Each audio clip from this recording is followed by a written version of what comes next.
carnage by name, carnage by nature. But this time, last night it was carnage from Liverpool in that second half.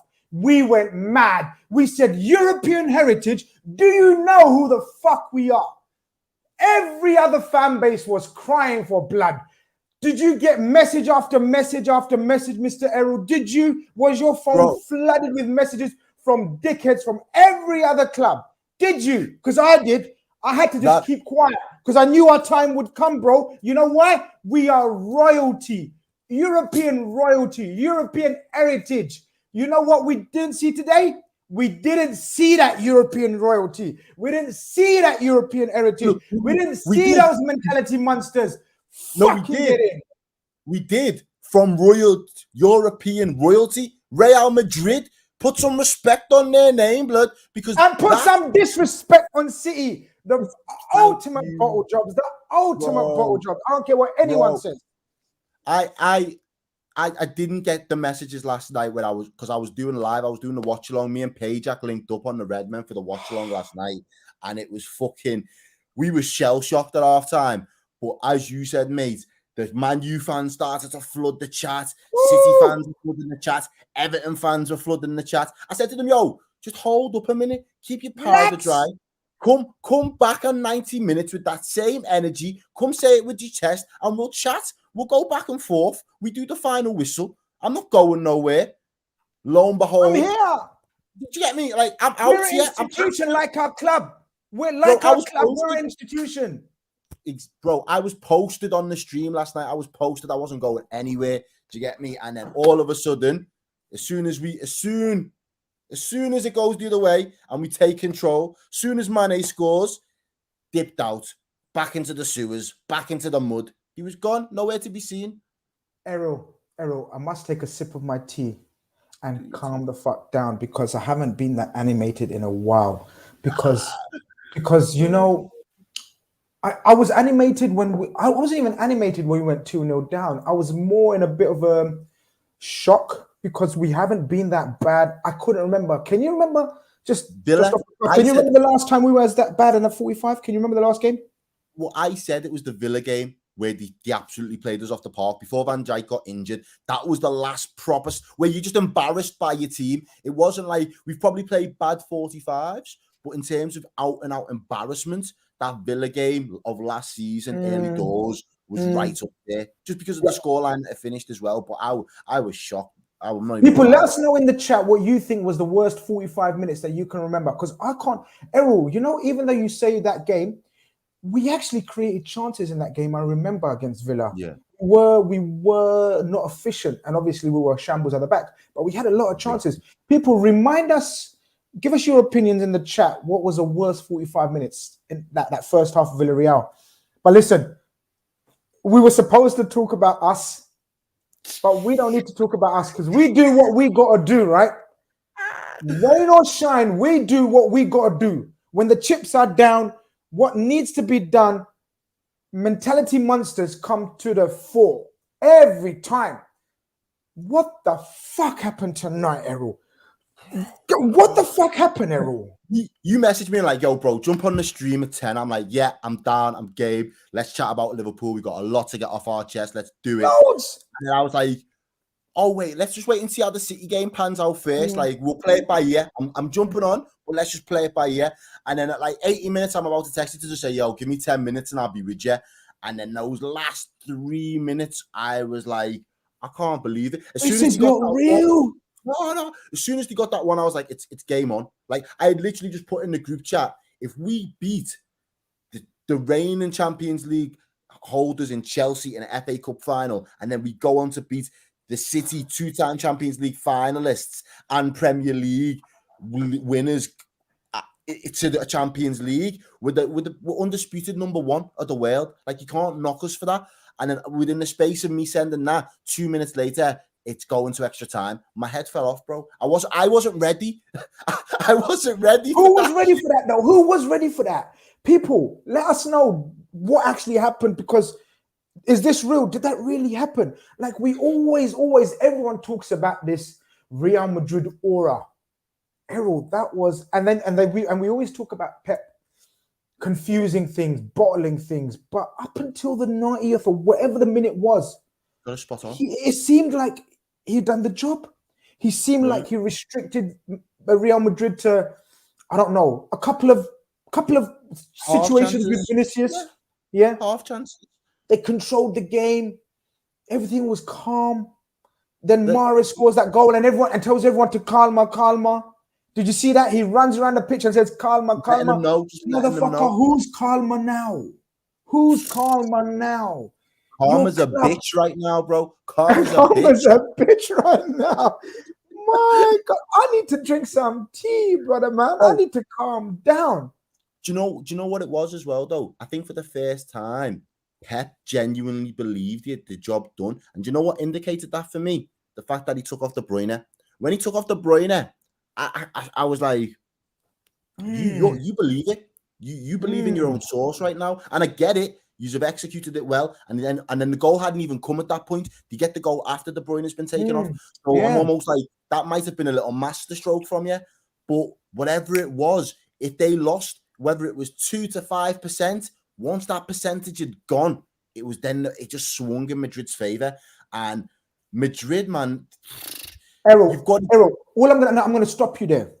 The Kevin De Bruyne substitution. You tell me, people tell me, does Steven Gerrard ever get substituted in that situation? So people are comparing Kevin De Bruyne. He's tired, he's got cramp. Steven Gerrard stays on that pitch unless he has to be stretchered off. He does a Kepa. He tells the manager to go fuck himself. I'm not going anywhere. I'm Stevie G. I am one of the all-time greats. If Kevin De Bruyne is going to be put on the same pedestal as me, you ain't taking him off. You ain't taking him off that pitch until job is done. Is job done? Job's not done yet. 5 minutes or how long ago it was? I don't even know. 15. That's what I'm saying. There was a good. It was before that Mahrez scored. So let me just check now what time he scored in that game then, because from where I could see it, you don't do them things. You don't do that. If he's your talisman, he scored on the 73rd, so he must have went off on the 70th. Wow. Timeline. Where's the timeline in this thing? Do you get me? He must have went off, and mate, it was absolutely unbelievable. The fact that the thing is, right? Look, I get this, right? Listen, I get this, right? 70-second minute.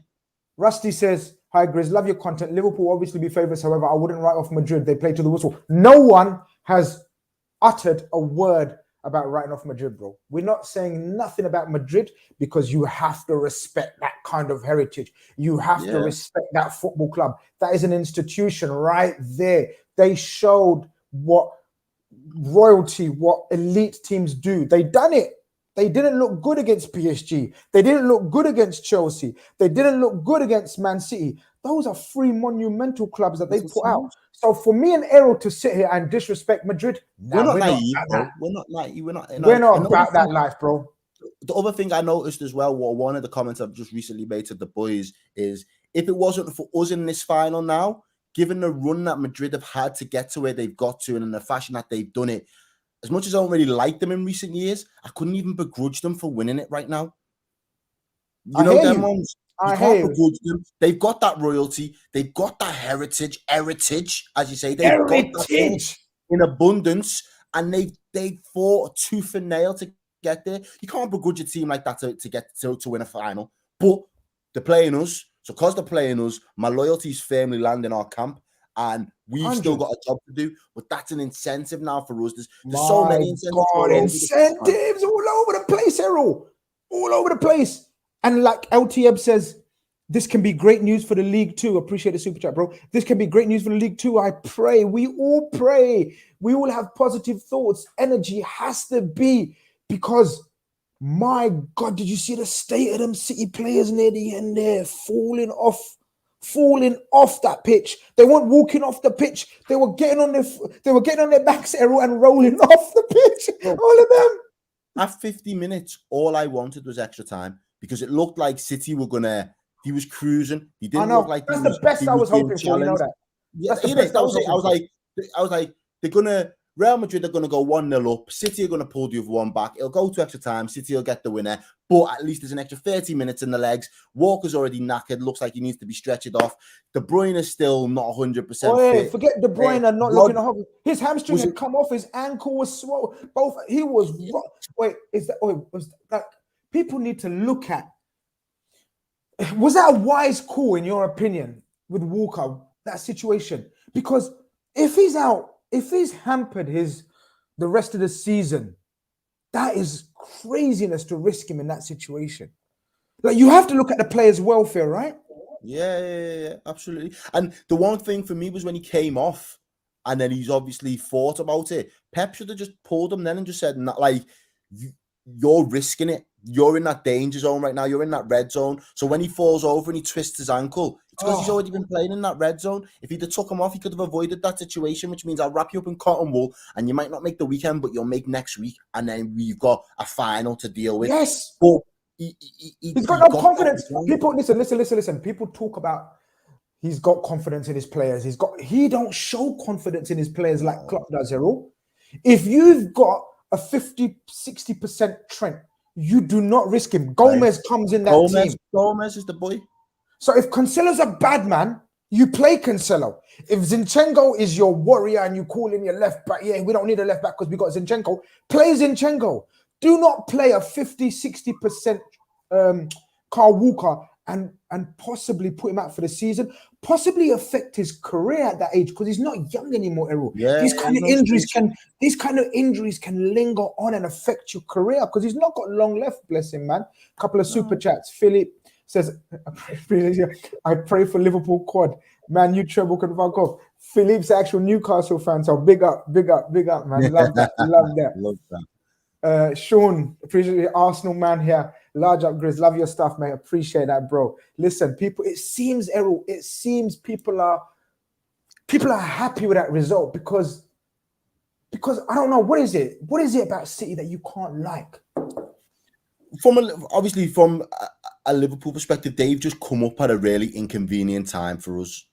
They became a superpower at a time when we were starting to reshape and start to get towards that trajectory. It's been the irremovable object against the whatever force, the indestructible force, or whatever that saying is. It's been that because without City being as good as they have been, we wouldn't have got to as good as we are. We would have still been a fantastic footballing side, and I still think we would have been great on the European front.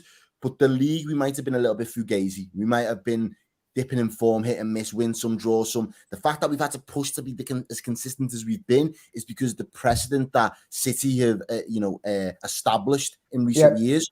So they're a necessary evil in order for Liverpool to be this good. The one thing from a wider fan base's perspective and other fan bases, the reason that they don't like City is because when you look at the two teams, and you've got to kind of be a football purist, I think, to have this type of viewpoint.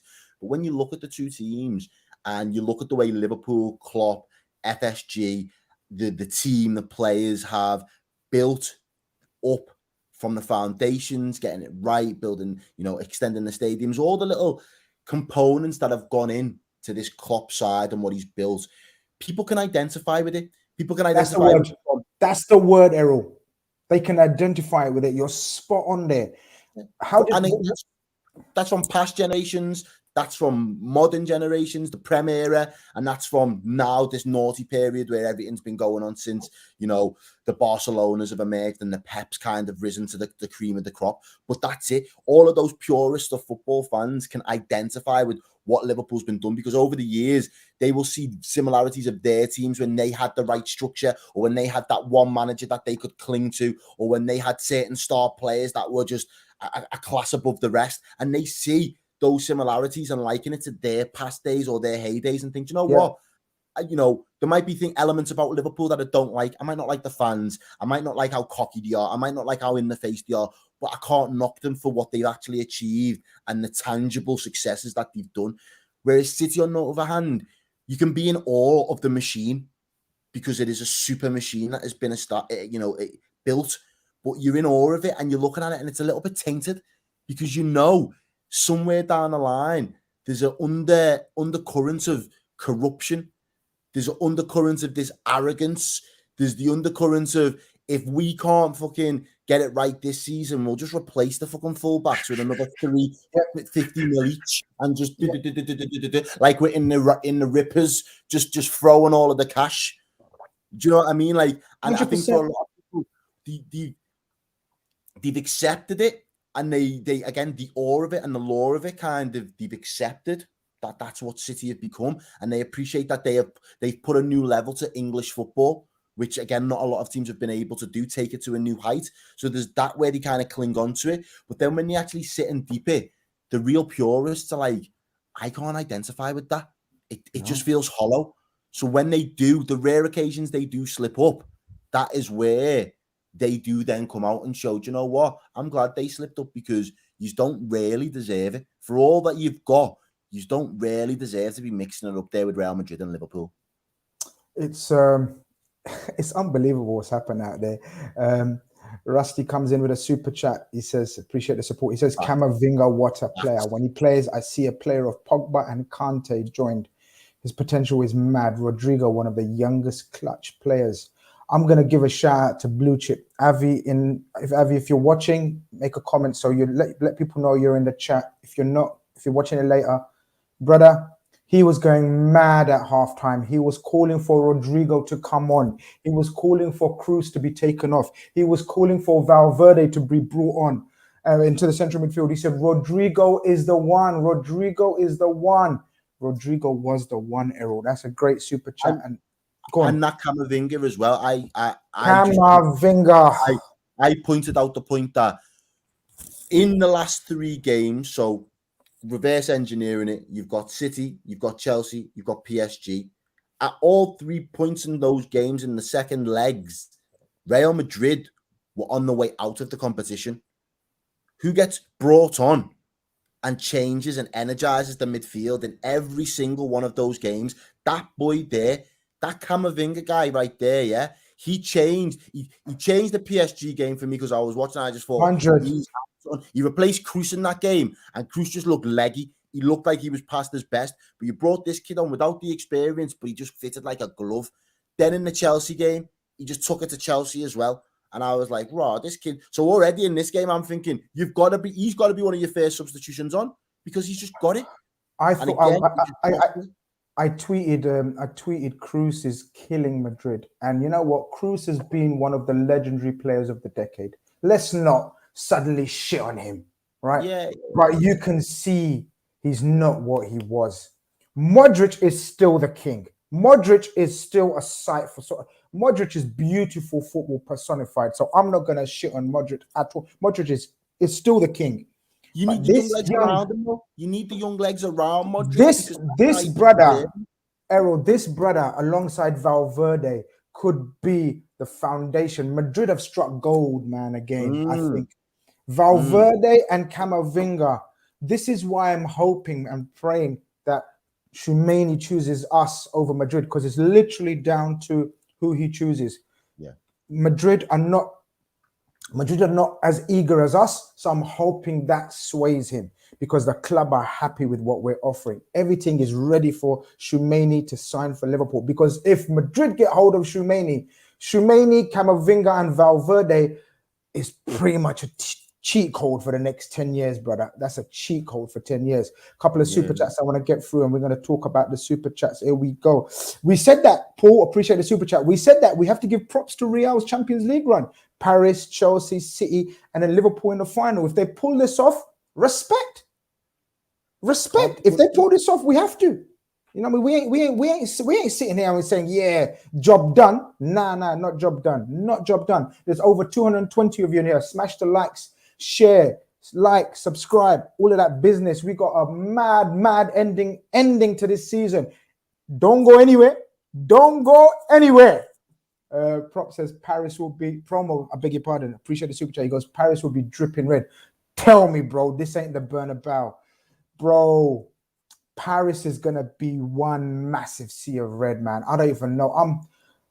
We've got so much to look forward to. We can't even look that far. We've got so much to look forward to. We can't even look that far yet.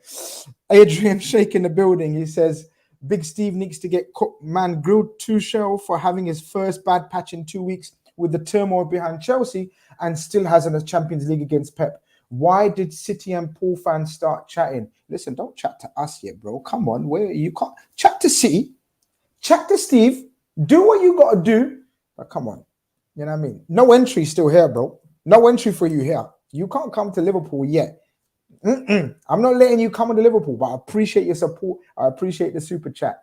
Don't come for us yet. We're still here. When we're not, then we discuss. Then we can talk. But nah.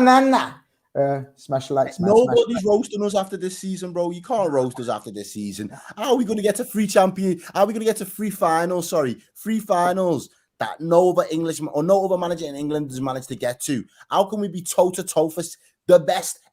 Whether you want to call Liverpool the best or not, people will call City the best of all time. So if we're going toe to toe with the best of all time, and we got to three finals all in the same season, and they can't even do the same task. If you're chatting still, you don't know football. You're just in it for banter and vibes. You're just in it to. You never understand the game. You never understand what football is all about from the top to bottom. You're just in it to antagonize, to rile people. And if that's your life, fair enough, man. If that's your life. Credit to Real, sweeping up all the oil gangs. Promo hit comes in with a super chat. Yeah, man, listen. Credit to Real, man. Listen, I'm not taking... Tonight's not about showing any arrogance or disrespect or saying, job done, Madrid, final, it's ours. It's not about that.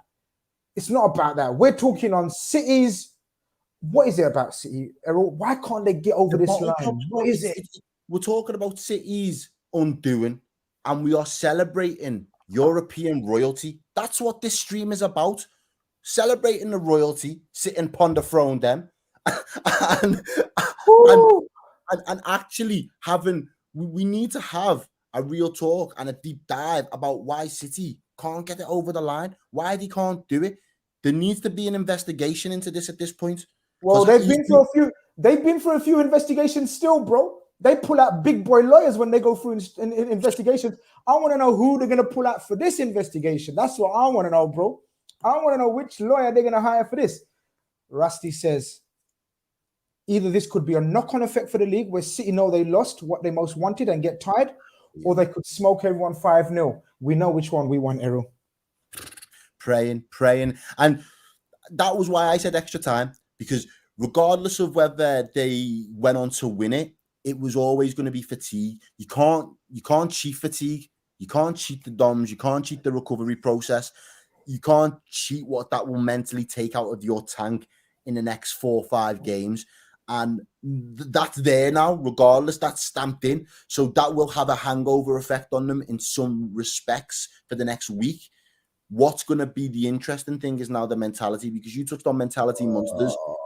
They have now got to switch, it's almost the same for Real Madrid. Real Madrid had won their league over the weekend and could have been in cruise mode. They could have, I'm not saying that they played a blinder of a game for 90 minutes today, but they could have switched off and kind of accepted that, we've got what we've won. We've won the league comfortably. This City team are fantastic. They went and scored. It wasn't all right. We ran our race.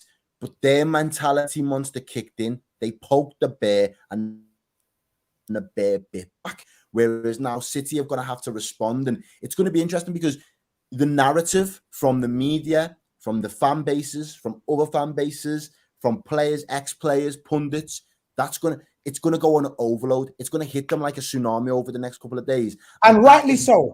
Yeah, 100%, bro. I'm not complaining, but that's what they need to expect now. They need to expect that level of scrutiny and being bombarded with all of this controversy towards them, which they can't escape from. The only thing that they can do is respond on the pitch. Do they have the cojones? Do they have the balls? This is it right now. This is it. Look, Avi's in the chat. I knew Blue Chip will come into the chat. Let Blue Chip know I've already bigged him up. I've told him about your calls. You are the biggest top red cheerleader I know. That, if anything, look, any success that happens to Liverpool, we all owe it to Mr. Blue Chip. Every man them, every woman them, every child them, You know what I mean? Go over to Mr. Blue Chip. Give him a follow on social media. Go and follow his. He's got his own channel as well, but he hasn't posted much content. But go and follow him on Twitter. He's the man. I'm telling you, everything he's saying is coming through. From Luis Diaz to the quadruple. Believe until we can't believe no more, people. That's what we're saying. Listen, I don't even know where to go with this, man. We've had enough of this, man. We've sod them. The total opposite of last night and us, Errol, because our backs were against the wall. We were up against an absolute monster pressing performance from Villarreal for 45 minutes. I haven't seen a team harass us, pressurize us, cut off all our avenues, make us play shit. Yes, we were dog shit, but make us as well. Sometimes you have to credit the opposition, the coach, the conditioning of the other team, and the fan base. We always talk about the atmosphere that us mans create at Anfield. There was a cauldron at Villarreal. And for 45 minutes, we had 1 foot out of the Champions League, I'd say, Errol. I know we weren't ever behind, but you know what I mean? Momentum, passion, all of that stuff. We were gone at halftime. What did you think at halftime? Because I'm not even going to go back to goals. I just want your feelings about halftime. I was a little bit embarrassed, to be honest, bro, because, you know, my summary of it was Klopp hasn't built this team to get this far this season to capitulate in 45 minutes. That's not what we was fucking built for. So the fact that we are in that position was an embarrassing feeling as a Liverpool fan. We've been sat there on watch-alongs all season. You've been at the game yourself. You've been there. You've followed. You've become so invested in them. We believed that this is going to be a special season, and for whatever reason, well, come on, let's try to talk about the reasons. Like, is it a one-off? I say it's a one-off. I don't think we're going to play that bad again because I don't. Because we haven't. Because look at us, how we struggled to think of the last time we played that bad again. Actually, Leicester. What do you think? The two, what was it? Was it? No, but we created chances. No, but we created chances. I mean, we missed a pen early in that game as well. Yeah, not even Leicester. Not even Leicester City. Well, I think, you know what it was? It was a fact that for me, during spells of that game, we didn't have no control in midfield. And when relax with this super chat, innit? Relax, calma. We can start carries now for the final. Appreciate the super chat, but let's calm down. Yeah, kidding. You're damn right. We don't want to talk about that, brother, right now. Sorry, Errol. No, it's cool. It's cool. I've seen it before, and I thought the exact same. I just think we lost. We didn't even lose control. We never gained control of that midfield battle. And from there, you're always on the back foot. They was hungry for it. I think they lulled us into a false sense of security, not only with the football they displayed in Anfield, but the mentality that we then absorbed. Because we thought, I thought from a Liverpool fan's perspective, these will happily get into half-time 0-0 and go for it the last 45 minutes to try and get 2 goals. They was like, we didn't play any football the other day. We rested a shitload of players on the weekend. We're just going to go for your throats from the word go. And we wasn't ready for it. And that kind of stemmed then from the defence. We wasn't building any patterns of play. We was hitting the ball long, too quick. We was hitting and hoping too many situations. And it was a combination of all of the little things. I heard afterwards there was I don't know if it was in his post-match presser where he's basically said, I asked one of the assistant coaches to basically show me a video, bit of footage of something that we done right, of something that we can work on in the second half. My man said, I can't find you one. I can't find you one. Like that's, but again, it was you asked me about my emotions and my feelings. The initial feeling was the embarrassment, but as soon as I started to process it, my next thought process in respect to how the game will pan out was, this Liverpool side can't put 2 45-minute halves back to back like that. I don't believe that. Like, I am not buying into that narrative. I am not going to accept that we will come out and play just as bad as we played in that first 45. And that for me was enough to cling on to the fact that we will get the job done. Because anyhow we turn up, we get a goal. we get a goal, it's back in our favor, and the momentum shifts again. But it was heart-wrenching stuff. You done the watch along. How was you feeling? What was your people saying around you? What was the general consensus? So first of all, shout out to the people at Live Score that invited me to do a watch along for them, and we had brilliant time. So shout out Jack Collins and shout out Dean Jones and Anita.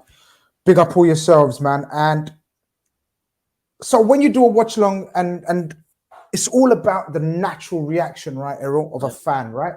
So let's not beat around the bush. Watch-alongs are not the most spectacular things to do, right? It's all about seeing natural reactions of fans during the game. You're under the microscope. You're under the microscope because they're seeing what you're seeing in real time and how you react to that. So me, right, I'm a very calm viewer normally of a football game. I'm not one of these animated mad men that goes mad at every situation, everything. Yeah, no, I'm not. You are. Everyone is different. Everyone watches the game different. There's no right and wrong way. First and foremost, there's absolutely no right or wrong way to watch a game. There's absolutely no right or wrong way to react. Each to their own. But I'm normally calm. So these mans were like, before the game, they were like, doing they build it up, don't they, Errol? I don't know what we're here for, because none of them are Liverpool fans. So I don't know what we're here for. This is going to be a walkover. This is going to be so boring listening to Grizz big up his team and talk about his team. Where are we going to, there's not going to be no excitement. Errol, I didn't know how to react like you. You said that first 45 minutes, I was red. People that ain't watched it, go and check it out. My face is red. Like, I didn't know how to react. I didn't know what to say, what to do. I couldn't see. Thiago Alcantara gave the ball away 6 times out of his first 8 touches of the ball. 6 out of 8 unforced errors, Errol. And the game, and he's been given exhibitions for that. Virgil van Dijk in the first 4 or 5 minutes was having to put the ball out of play when man like, who was it? I don't even know who was pressuring him. Some brother called, who's the one who scored? Moraine. Oh no, it wasn't the one who. Diaz. Yeah. I thought, dear. As soon as he done that, I thought, oh dear. I thought, oh dear. Right? So Verge was rattled. Konate is going to get rattled because Verge is rattled. Our fullbacks were rattled. And forget our fullbacks. They can get rattled now and again, but you don't expect every single midfielder to get rattled. One always comes through. Fabinho was out of it. Thiago and Keita were like kids against men. They were fouling them, pushing them, exerting their physical presence over them. And we couldn't get hold of the ball. As a result, our front lads were lost. So it was a lot of work at half time, Errol. Them goals, I'm not going to dissect the goals because I don't think we done a lot wrong. They were just momentum. Sometimes that can happen in a game of football where the other team have got so much momentum and so much hard work that the ball falls for you. You know what I mean with that? That was the second goal for me, because I've looked at it. And initially, when that second ball's played over the top to their right-hand side, I said, you know what? That's a great ball. How's they got in again off that? Like, why is nobody coming back to help Robbo in that situation? And then I took a breath because the ball's bobbled off the underside of the man's foot and went backwards. I thought, all right, great ball, but they fucked it. They're not going to create a position out of that now because that little bit of momentum that you said, that spark, I felt had gone. But obviously, because I'm not watching the match with the volume up, I can't see how much the Villarreal fans are giving it to them and telling them whatever it is. Yeah. It was a cauldron, apparently. I watched the replay on live. The place was popping. Like that was like a yellow Anfield. Yeah, 100%. He reels the ball in, still turns around, then whips it back in. Trent's there ball watching, and I just couldn't believe it because I'm like, it might not be your night when their half balls are coming off and allowing them to create situations and goal scoring chances. That was it for me. That was the blow that just, as you know, when a boxer gets hit and it just takes all the wind out of his sails. Yeah. That was the one for me where I felt if the players aren't feeling like this now, they've got to get into half time and someone's got to lay the law down for them. Yeah. We're going to take over from halftime. Let me just quickly go through a couple of super chats. Rusty says scoring first against Real Madrid might be a curse. Oh, I see. We're about the thing. Yeah, but listen, a slight difference. we're as equal of mentality monsters as Real Madrid. We ain't no pussy holes like Chelsea, like Man City, like PSG. We're a real institution. We are a real club, unlike them people. Like Madrid, may I add. So it's a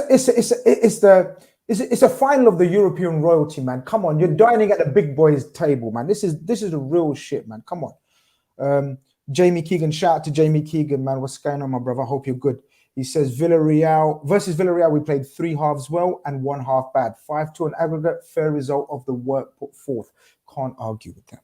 You cannot argue with that. So when people say, oh, we should have got knocked out, no, we shouldn't have. We had a bad 45. We had an awful 45. They had a magnificent 45. The 45 of their lives. But guess what? 5-2 on aggregate, fair result. We are in the final.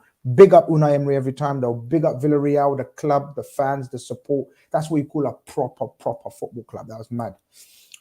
Nicholas Vargas says, great time to be a Red. Wearing Liverpool gear every day to work this month. Piss off all the United fans and Chelsea fans. You never walk alone from Miami. Keep doing your thing, bro. Yes, Keep bro. doing your thing, man. Love 100%. that. If you're not going to back us right now, if you're not going to be enjoying this time, when are you, Errol, man? This is mad. But like you said, half time comes. What was your substitutions? Did you want urgent substitutions at halftime, or did you say these mother can't be as bad? I want to give them 10-15 minutes again to sort their lives out, or had you had enough? Nah, I had enough, bro. I said I don't think they can be as bad, but to aid them becoming better, let's do some major surgery now. Let's throw Henderson on for probably Naby, and let's throw Diaz on for Jota. Make those 2 substitutions, get a foot on the ball, start playing all the way we play football, and we'll be okay. I believe that we would naturally play better had that been the formula. Obviously, I'm not Klopp. I'm not a genius in that respect. He knew what he needed to do. He knew what he needed to say to get the best out of his team at that given moment. But that was my initial thought. It was, I've seen enough. You leave your club captain out of a semi-final, second leg. And one of the things I said to Pajak was, because I wanted Henderson to come on, Henderson needs his Genie moment. You know when Genie Wijnaldum was left out of the Barcelona game, the starting 11, and he was pissed off. And he ran on the pitch like you knew he was a man on a mission. Yeah, that's from my fans' perspective. My fan perspective was what I wanted from Hendo. I just thought if he can come on and have that, not necessarily with the goals, but have that level of Genie influence, perfect word for it. If you can have that influence on the game, that'll be massive, because we've had a moment where everyone's madly fell in love with Jordan Henderson and he was the best thing since sliced bread, and then people have sobered up a little bit and now they're and ahhing again, and it's well, we've got better options, it's this, it could be that, and you'll never convince everybody, but there is a couple of moments of a season where everybody's in the same camp, and I was praying that could be the moment, but we didn't even need Henderson like that in the end. We've got another star boy, Grizz, another star boy that has that talent that kid's got.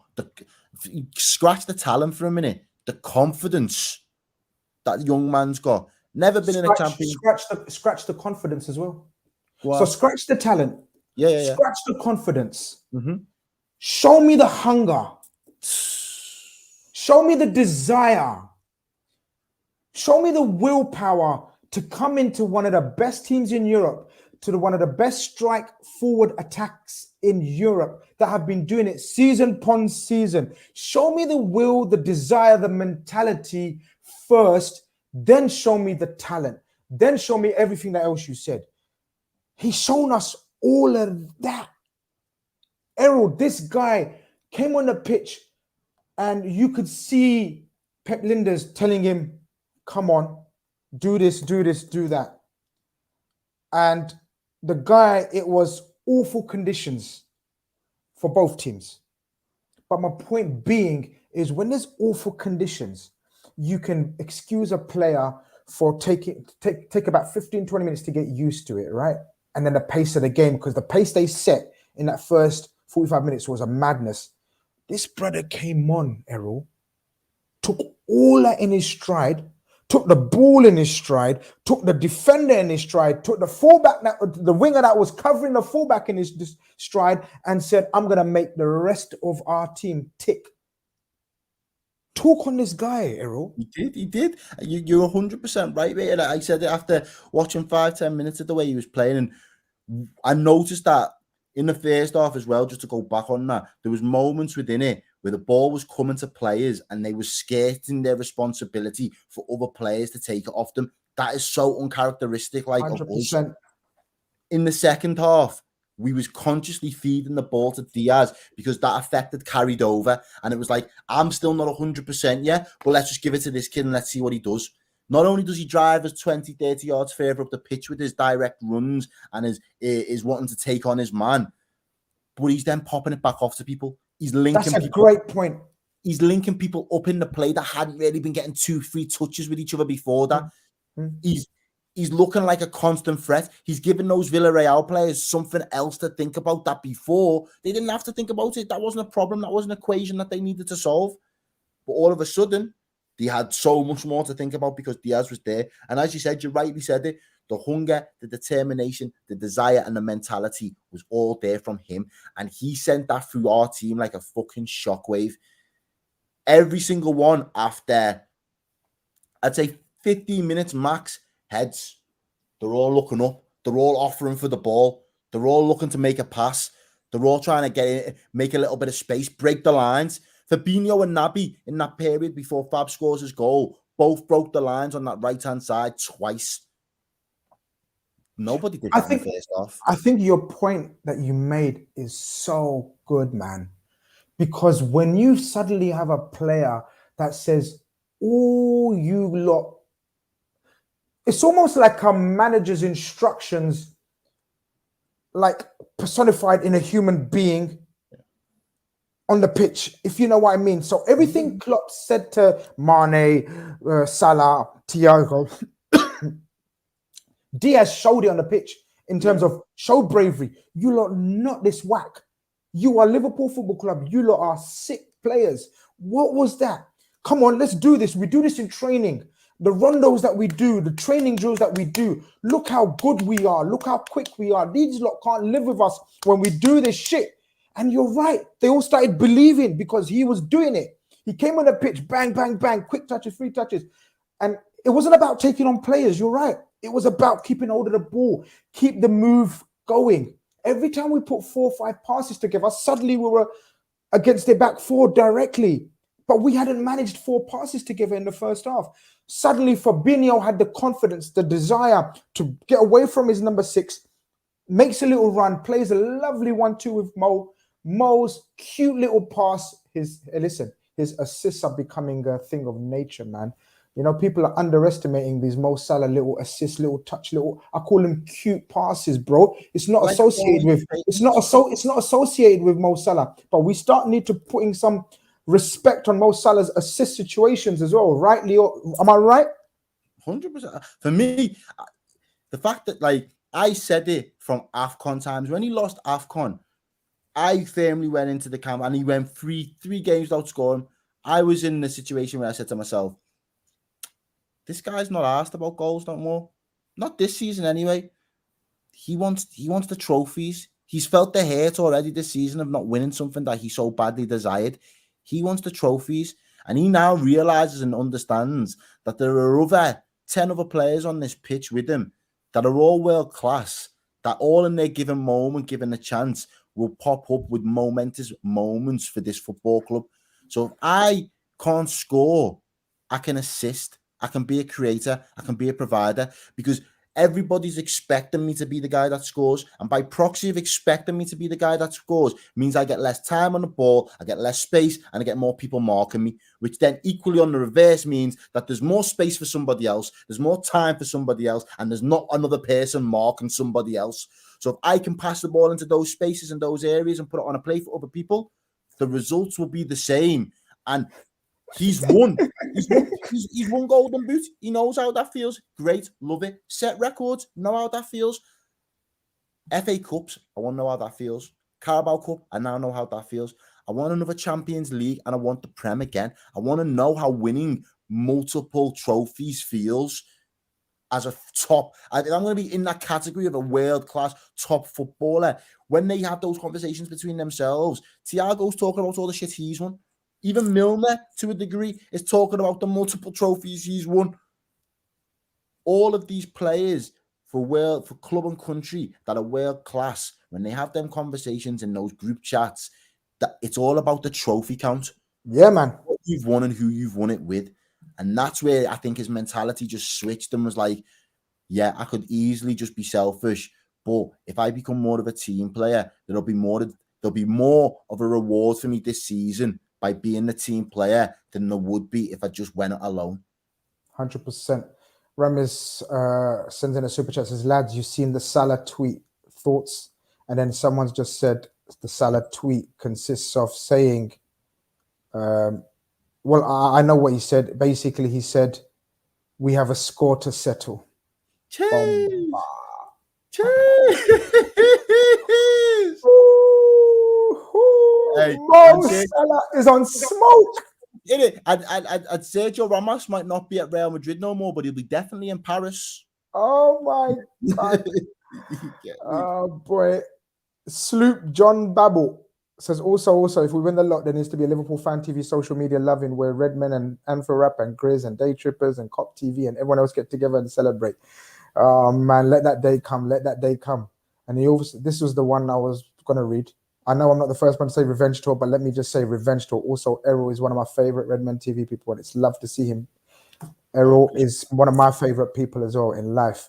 Mo Salah revved it up, and he's like a man on a mission. And you make a great point about Diaz, right, creating space for others, whereas we know Mo Salah used to create space for others, i.e., Jota, Bobby, and Mane as well when he was double marked. Now Salah's getting double marked. Motherfuckers, how many people are going to double mark our forwards? And is there going to be enough players on other opposition teams to mark our forwards? Because they're going to run out of numbers, bro. It's picking your poison. At this point, it's picking your poison. And that's, I think, yes, these games cemented the front three for the big occasions, for the big games, for the run-ins, has to be Diaz, Mane and Salah. And I'll tell you why. Salah's goals and his output alone deserves respect. Whether fan bases want to put respect on it or not, professional footballers put respect on the danger that is Mohamed Salah. Therefore, the first port of call is to always double up on him. If we can stop Salah from scoring, we have a chance of shutting out Liverpool. That's been this status quo, modus operandus. That's what they fought. Now, you move over to Mane, you play him down the middle. I put a shout out the other day on Redmen after the first leg of the Villarreal game when he scores his goal. Since he's come back from AFCON, I had a feeling in my gut that almost every goal he had scored had been with his first touch since he'd been a number 9. One of the guys after the show does a little bit of research for me and pulls the stats out. Out of those 10 goals, Grizz, every single one was a first touch inside the box, which goes to show me that he's clinical and he's a deadly finisher. When you give him less time, he can't overcook it and he can't overthink it. That's a problem. 2 centre-half kind of problem. So there's already 4-man mark and 2-man. Then you put Diaz on there. So if you've got a 6, if you're playing with a 6, you've already been playing with a flat back 5. You might now need a 6 in there because Diaz is the unknown quantity. He's the added little bit of sauce that just changes everything. Just when you think you found a way to figure us out, Klopp throws another little ingredient. You get me? You don't know about this spice. You know about the chili pepper and the tandoori masala and all the regular usual ones. This is one I found in some remote South American jungle. You don't know about this spice. This ain't been. But this ain't potent. It's potent. It's potent like no other. Cold, man. This guy's cold. I'm gonna come back to this because Jamie tells me I've missed out a super chat of his, and I have. Apologies, Jamie. Sorry. He says, when I see Rodrigo, I think he means Rodri, innit? I think must be because they call him Rodrigo, but yeah. When I see Rodri hugging Pep with 16 plus players in regular time, I knew these were bottling it. 14 points in the league, 2 down to 1. Oh my days, give LFC that quad. Brother, I don't want to. I don't want to. I don't want to think too far ahead.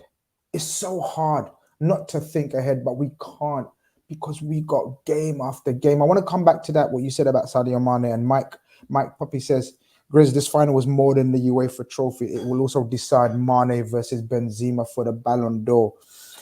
Mane, if things go to plan, God willing, inshallah, if things go to plan, he brother will have League Cup, brother will have FA Cup, brother will have Champions League, brother will have AFCON, and And the league qualified. is yet to be decided. And And qualified for the qualified for World Cup. World Cup. Hit me with the arrow, man. Hit me with the arrow stats.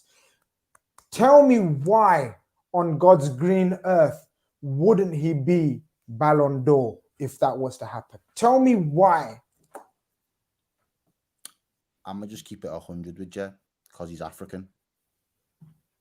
That is me keeping it 100. And I don't even really like to be that guy too often because it's 2022. The only other reason I can't think of hard. another reason. I'm not gonna I lie. can't think of another reason. It would be hard to not put him in that conversation.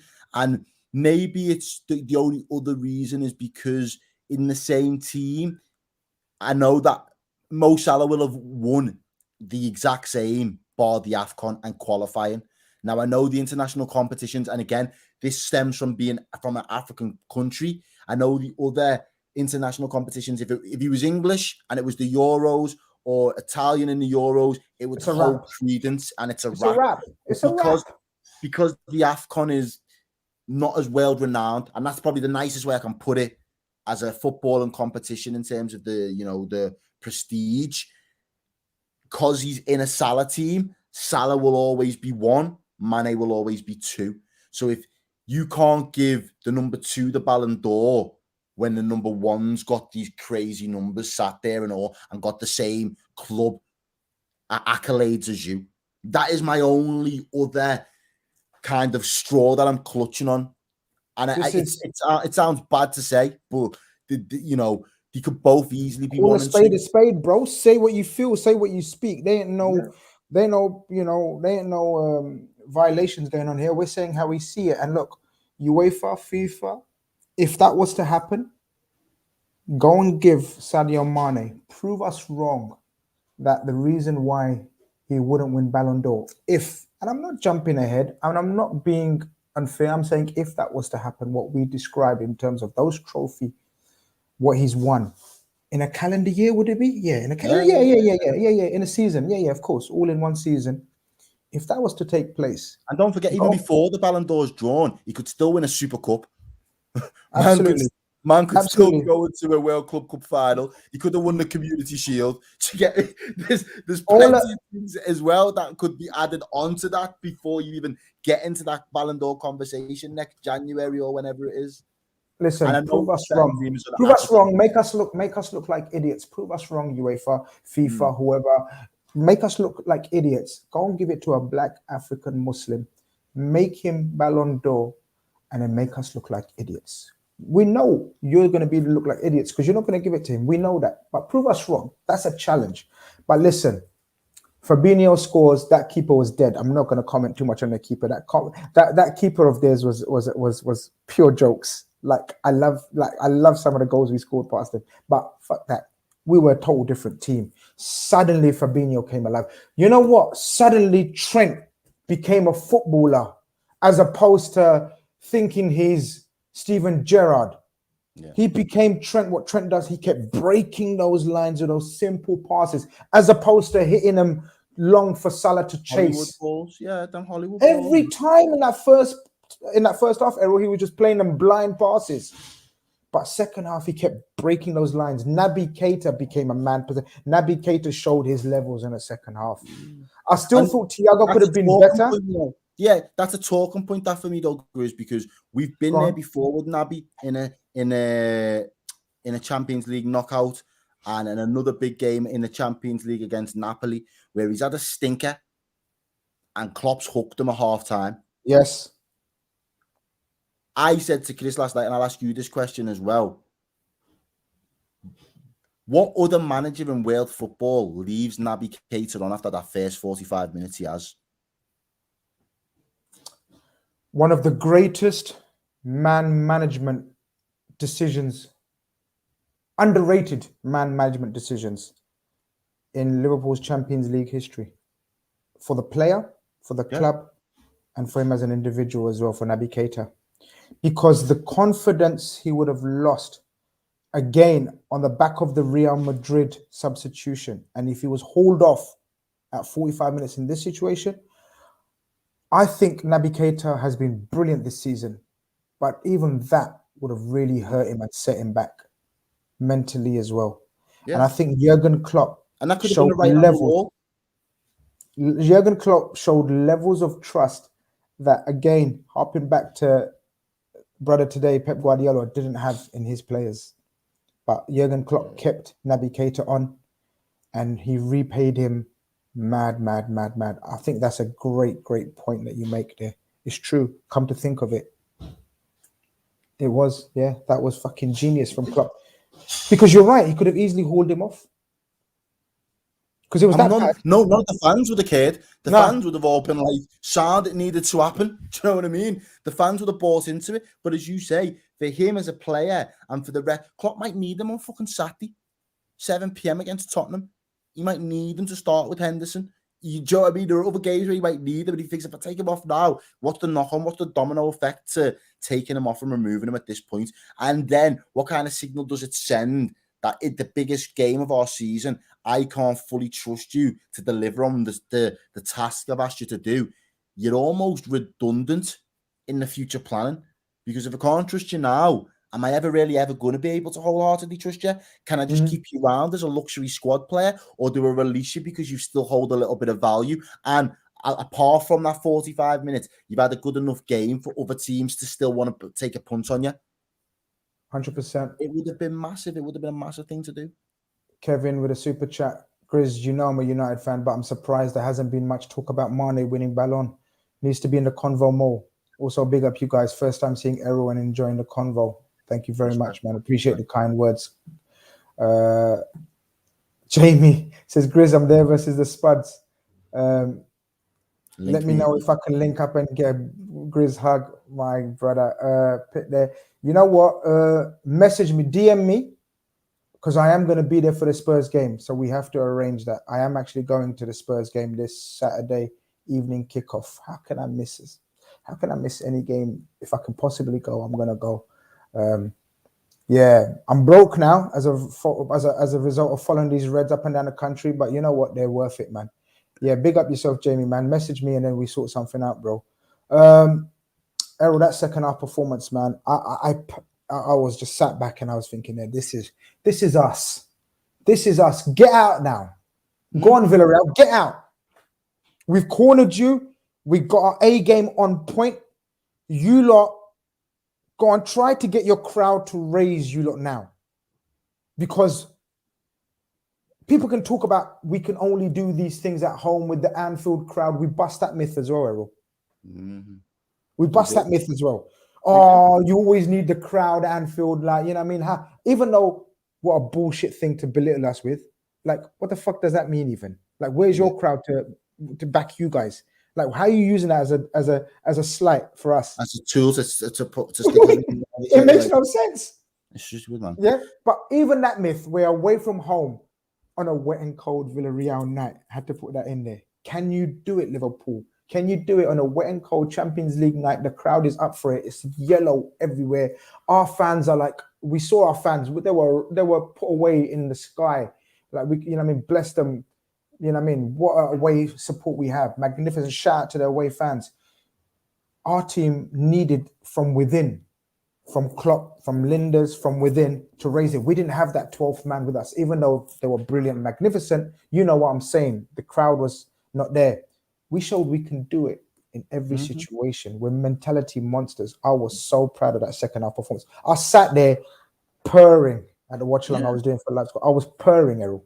They owed that performance to those away fans that travelled. It was, reminiscent of the times, we've been there in Istanbul and they're looking at themselves and say, we can't have all these lads come and girls come all this way and go out like that. We can't. Not after the journey we've been on. And one of my overarching feelings from not necessarily the second half, but the tie in itself was, it doesn't matter who you play in a semi-final. What matters is that you demonstrate the level of what kind of football that you are as a team and what you're about, because that is the biggest calling card and message you can send to the team that you could potentially face in the final. You have to show them what minerals you're made of. That's the only important thing.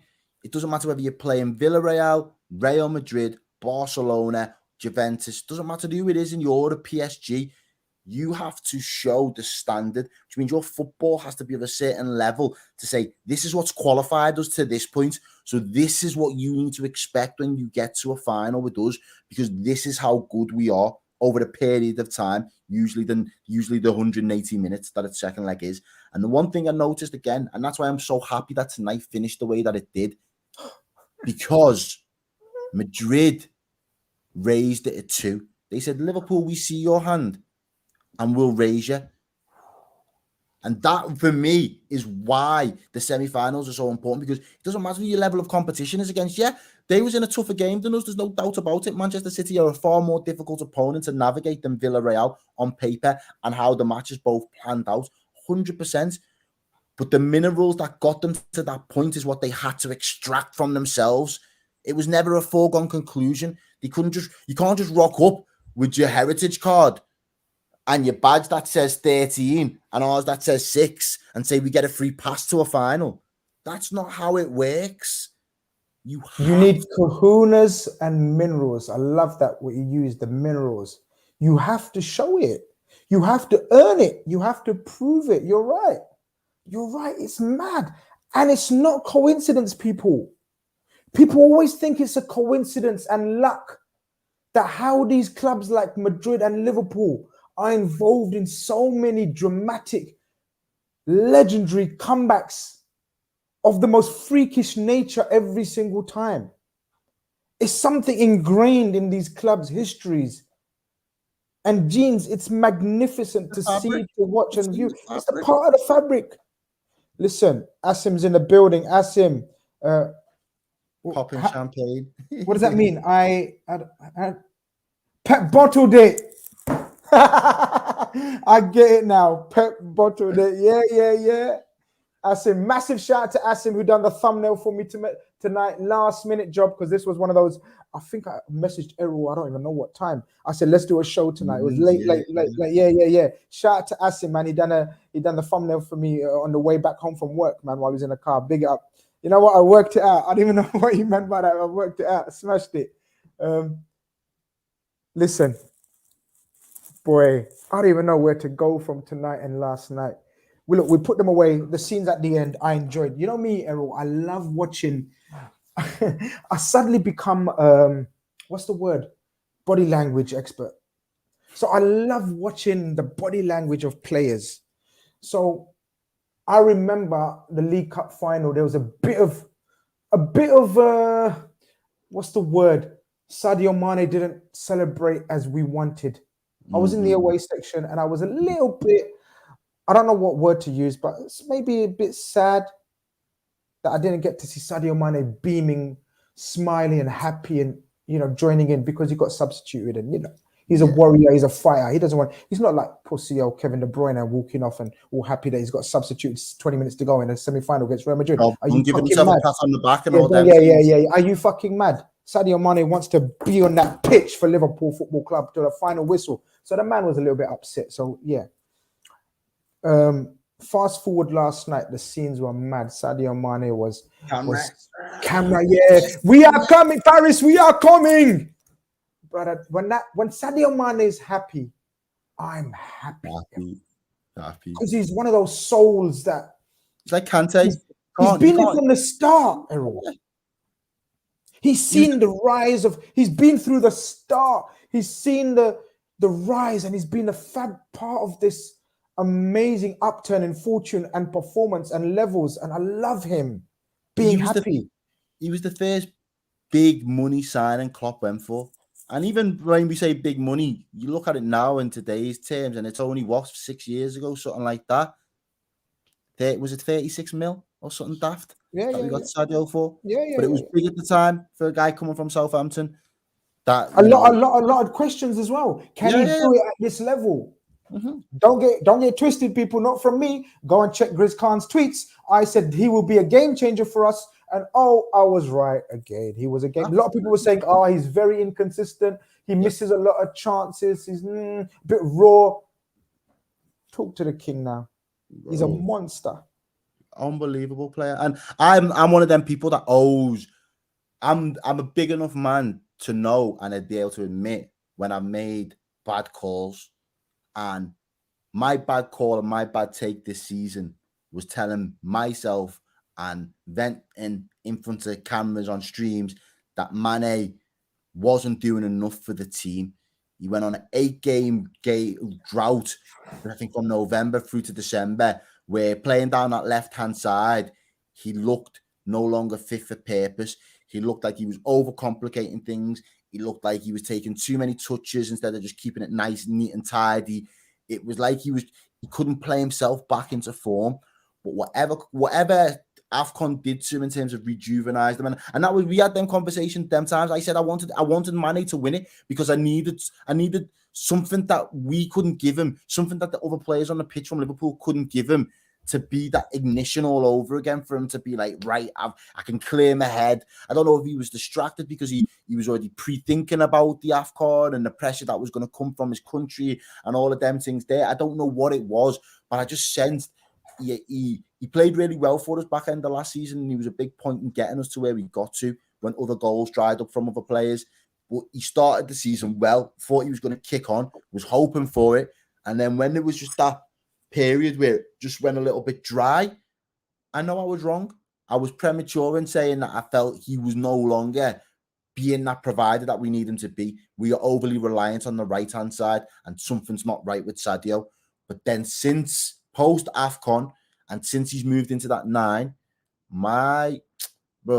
he has been unbelievable for us. Absolutely unbelievable. People in the chat saying Grizz speaking it, because I had similar opinions and views to you.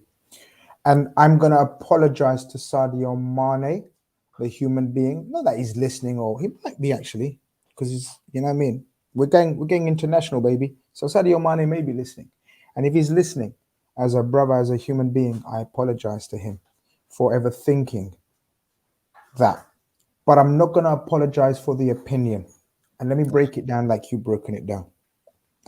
Because Sadio Mane himself, Jurgen Klopp himself, the two people's opinions that count in this whole debate, in this whole conversation, in this whole idea and the chat, themselves said they weren't themselves. Sadio Mane said, I went to a doctor, I went to a nutritionist, I went to see people.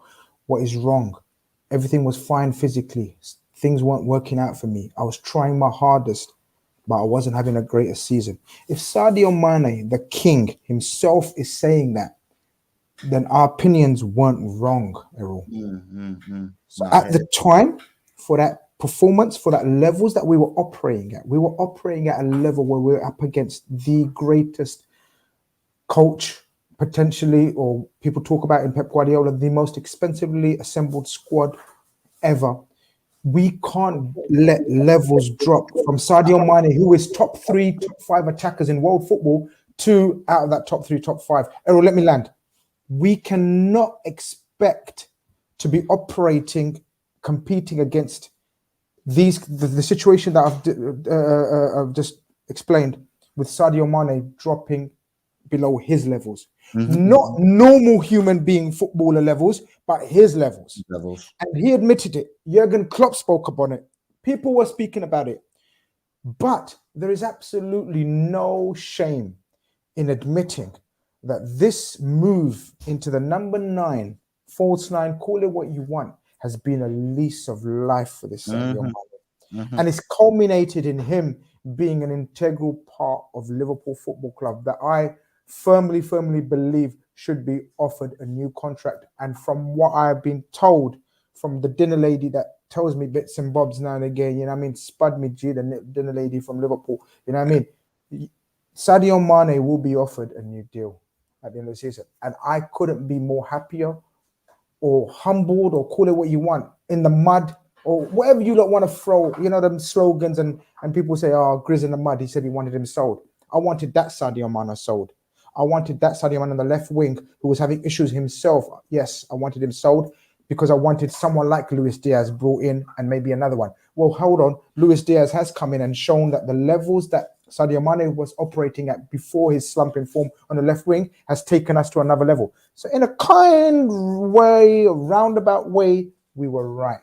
But listen, you was going to say something, Errol. I had to say my piece. No, you're 100, bro. 100%. I agree with everything you said. The only thing I was going to add to that, which intensified the point that you was making so perfectly, was the fact that at the time Chelsea were in form as well. It wasn't just City that we was up against. It was another team in the mix, which was why we needed the extra man. We was overly reliant on Salah pushing us. Bobby weighing up to task. We was lucky them times. Jota was doing numbers as well. So we had two. But I felt we always, if we was going to get, and again, the season's worked out the way it has. And right now, I'm happy with it. You're right. He's rejuvenated. He's got a new lease of life. But I felt at one point, and wanted us at one point, some of the football we would do playing was good enough to take the league away from Chelsea and City. We could have caught Chelsea earlier, and we could have extended a bit of a lead, which would have meant that eventually when City kicked into gear and caught up, they might never have went 14 points ahead. That was what I was envisaging that we needed to do this season. Agree. Yeah. However, we didn't get to that level. We didn't get that level out of Sadio at the time. But as you say, fast forward, and now, listen, things all gravy. All gravy. Listen. People get so tied up with people's opinions on the game and players and whatever. And I get it, and you should go for the people that don't admit if they were wrong or they've been proven wrong, and they're not humble enough, and if they stick to it. So, for example, we know there's certain sections of the fan base that regardless of what Naby does, won't ever rate him. That regardless of what Henderson does, will never rate him. That regardless of Joe Gomez, they will never rate him. FSG. So come for those people. People like me and Errol who gave an opinion 8 months ago or 12 months ago on a player that we ourselves say was top 3/4 attackers in world football, was no longer top 3/4 attackers in world football, is no shame, is no embarrassment, is no slight. That's all I said. But people, we need to close up soon, man, because we could talk about, this is the kind of nights that you live for, man. Like when you see a couple of nights, when you see one team show its European royalty, heritage, fight, desire, mentality, and then the following night you see some plastic, fake, won the lottery, oil, call it what you want. It's all facts. It's all real. Not have that backbone, not have that foundation that we can call from within. Crumble when they need to be strong. It was beautiful tonight, Errol, man. I'm eating watermelon. I've had tea. I don't know if that's a dangerous mixture for the rest of the night in terms of my stomach. But what are we saying, man? What are we saying now? Looking forward, bro. 2 finals, 2 weeks apart. Chelsea not in the greatest form, but you can guarantee that they'll turn up because they want their own level of revenge. Real Madrid have already tied their season up with a bow domestically, so they'll be able to rest players and start putting a plan in place for Liverpool. Yeah, Liverpool can't take the eye off the ball. And I think for us, that little bit of tunnel vision right now might be a saving grace. It might be a blessing. We'll think about the 28th of May on the 20th or the 19th.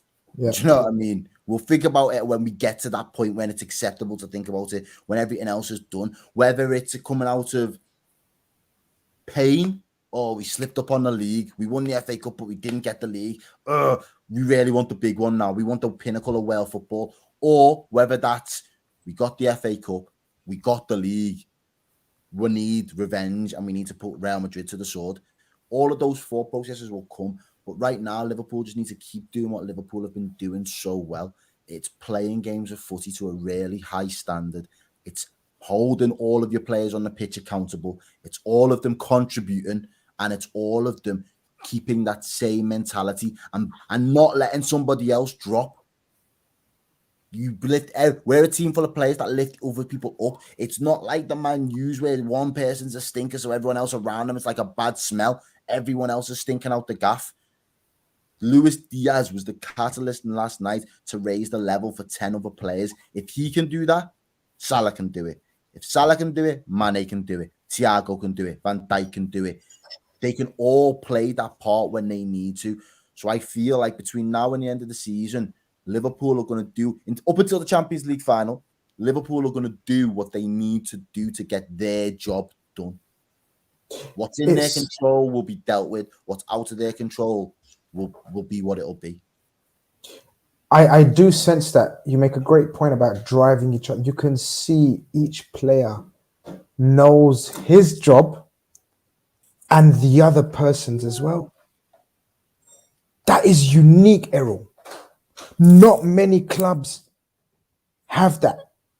That is a unique, special link. Not only do they know I know my job, they know. So, for example, Virgil will know, all right, fuck, that was lazy. I need to do my job. Yo, Ibu, I know what you need to do as well. Do that. Ibu looking at Trent. Okay, they know each other's job and what levels they can reach with each other with the help of each other. I see this sense of camaraderie, and we think it's nothing. We talk about let's buy X, Y, Z, put him in a formation, yeah, cook it up, yeah, nice. You know what I mean? We buy some glitzy new toy, and yeah, let's buy X, let's buy Y, let's buy Z. But everything that we do is calculated to a T. Is calculated. And we're seeing some of the finest examples of this calculation in Jota, Diaz, Konate, Tsimikas. Look at the reaction of Tsimikas when we play football. Look at his reaction.